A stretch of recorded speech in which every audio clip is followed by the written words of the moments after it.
Assalamualaikum warahmatullahi wabarakatuh. Perkenalkan, nama saya Ligar Hermawan, NPM 101119062, mahasiswa STEM Bandung. Kali ini saya membuat video presentase sebagai tugas mata kuliah Pancasila dan Kewarganegaraan. Video ini membahas tentang 1. Sejarah Pancasila, 2. Landasan pendidikan Pancasila, 3. Landasan kultural, 4. Landasan yuridis, dan 5. Landasan filosofi. Bagaimana implementasinya sehari-hari? Simak video ini.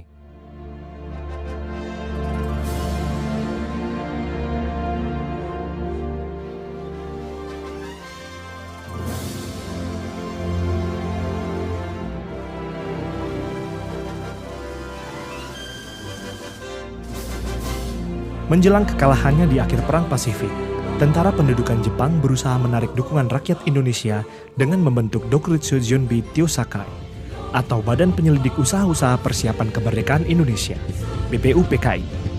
Berawal dari pemberian janji kemerdekaan bangsa Indonesia oleh Perdana Menteri Jepang saat itu, Kuniaki Koiso, pada tanggal 7 September 1944. Pemerintah Jepang lalu membentuk BPUPKI pada tanggal 1 Maret 1945.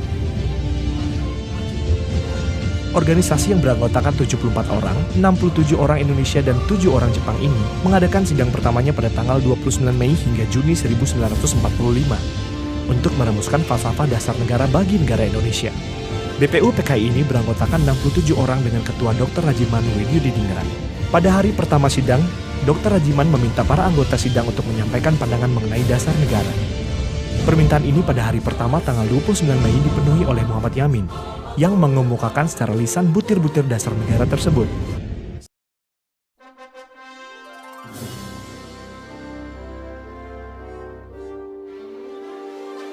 Assalamualaikum warahmatullahi wabarakatuh. Perkenalkan, nama saya Ligar Hermawan, NPM 101119062, mahasiswa STEM Bandung.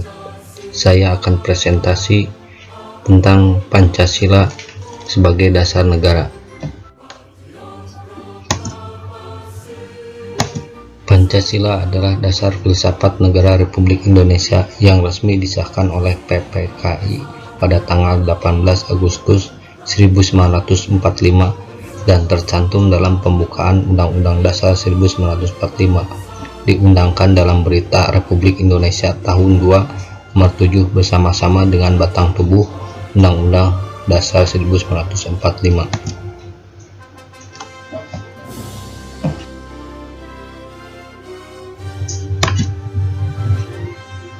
1. Landasan historis Pancasila. Bangsa ini terbentuk melalui suatu proses sejarah yang cukup panjang sejak zaman Kerajaan Kutai, Sriwijaya, Majapahit, dan sampainya datangnya bangsa lain yang menjajah serta menguasai bangsa Indonesia. Beratus-ratus tahun bangsa Indonesia dalam perjalanan hidupnya berjuang untuk menentukan jati dirinya sebagai suatu bangsa yang merdeka. Setelah melalui proses yang cukup panjang dalam perjalanan sejarah, bangsa Indonesia menemukan jati dirinya, yang di dalamnya tersimpul ciri khas, sifat, dan karakter bangsa yang besar dengan bangsa yang lain, yang oleh para pendiri negara kita dirumuskan dalam suatu rumusan sederhana namun mendalam, yang meliputi 5 prinsip, 5 sila yang kemudian diberi nama Pancasila.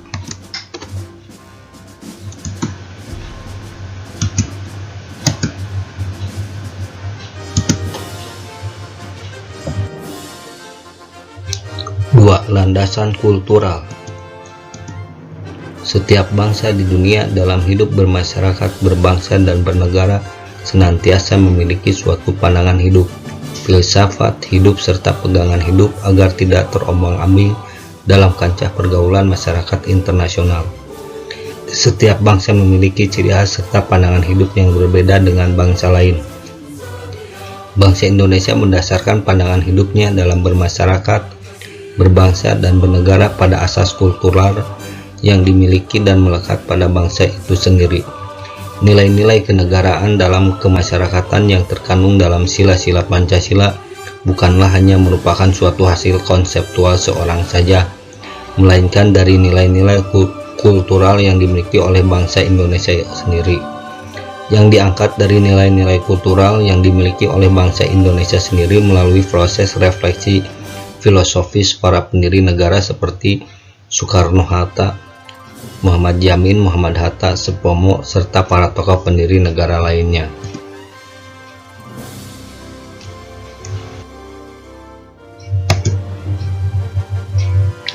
Tiga, landasan yuridis. Landasan yuridis perkuliahan pendidikan Pancasila di pendidikan tinggi tertuang dalam Undang-Undang Nomor 20 Tahun 2003 tentang Sistem Pendidikan Nasional. Pasal 1 ayat 2 disebutkan bahwa sistem pendidikan nasional berdasarkan Pancasila. Hal ini mengandung makna bahwa secara material Pancasila merupakan sumber hukum pendidikan nasional. Undang-Undang PT Nomor 12 Tahun 2012 Pasal 35 ayat 3 secara eksplisit dicantumkan bahwa kurikulum pendidikan tinggi wajib memuat mata kuliah pendidikan agama, pendidikan Pancasila, pendidikan kewarganegaraan, serta bahasa Indonesia. Dengan demikian, perkuliahan Pancasila memiliki landasan yuridis, sebagaimana termuat dalam Undang-Undang Nomor 12 Tahun 2012. Selain itu, mata kuliah Pancasila adalah mata kuliah yang mendidik warga negara untuk mengetahui, memahami, dan merealisasikan nilai-nilai Pancasila baik sebagai dasar filsafat negara maupun sebagai ideologi bangsa dan negara.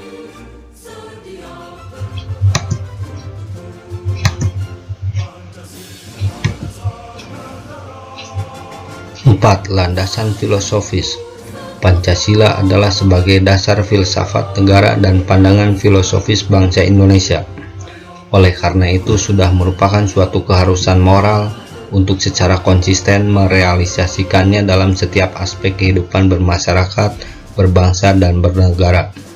Hal ini berdasarkan pada suatu kenyataan secara filosofis dan objektif bahwa bangsa Indonesia dalam hidup bermasyarakat bernegara berdasarkan pada nilai-nilai yang tertuang dalam sila-sila Pancasila yang secara filosofis merupakan filosofi bangsa Indonesia sebelum mendirikan negara. Secara filosofis, bangsa Indonesia sebelum mendirikan negara adalah sebagai bangsa yang berketuhanan dan berkemanusiaan. Hal ini berdasarkan kenyataan objektif bahwa manusia adalah makhluk Tuhan yang Maha Esa.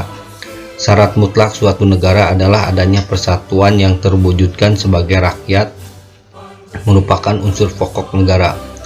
Sehingga secara filosofis negara berpersatuan dan berkerakyatan, konsekuensinya rakyat adalah merupakan dasar ontologis demokrasi.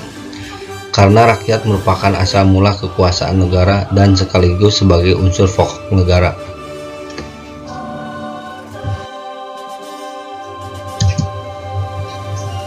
Rumusan Pancasila yang bersifat hierarkis dan berbentuk piramida.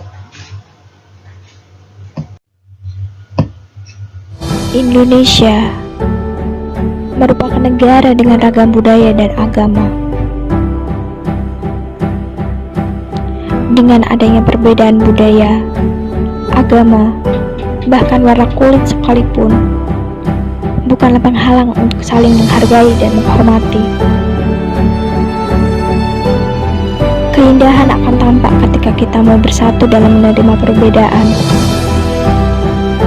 bersatu menciptakan kedamaian.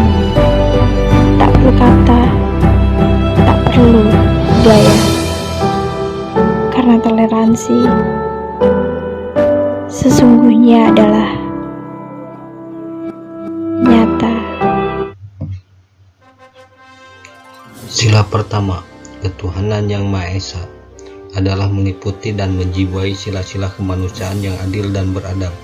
Persatuan Indonesia, kerakyatan yang dipimpin oleh hikmat kebijaksanaan dalam permusyawaratan perwakilan, keadilan sosial bagi seluruh rakyat Indonesia.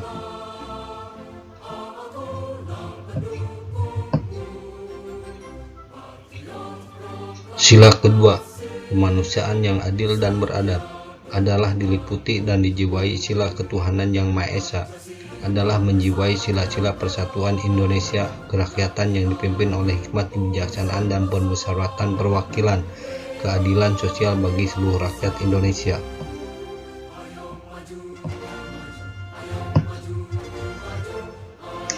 Sila ketiga, persatuan Indonesia, adalah diliputi ketuhanan yang Maha Esa, meliputi dan menjiwai sila-sila kerakyatan yang dipimpin oleh hikmat kebijaksanaan dan permusyawaratan perwakilan keadilan sosial bagi seluruh rakyat Indonesia.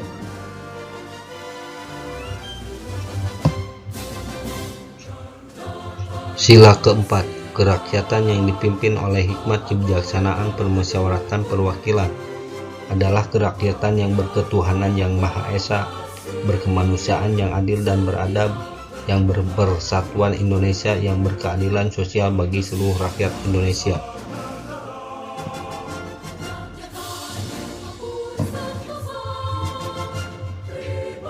Sila kelima, keadilan sosial bagi seluruh rakyat Indonesia adalah keadilan yang berketuhanan yang Maha Esa, berkemanusiaan yang adil dan beradab, yang berkerakyatan yang dipimpin oleh hikmat kebijaksanaan dalam permusyawaratan perwakilan.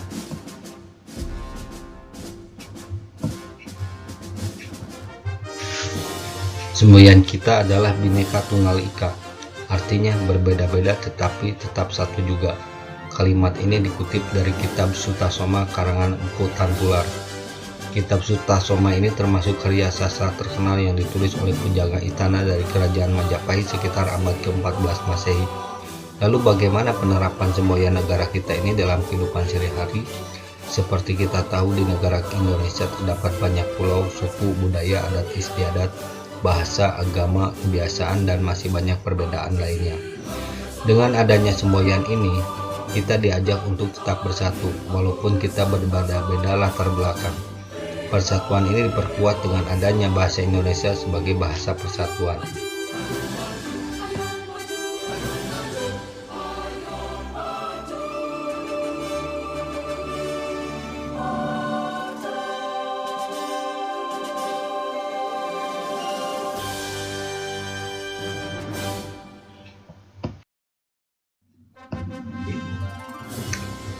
Demikian tugas presentasi ini saya buat. Mohon maaf apabila terjadi kesalahan baik penulisan maupun ucapan yang tidak disengaja, dikarenakan kami masih tahap pembelajaran.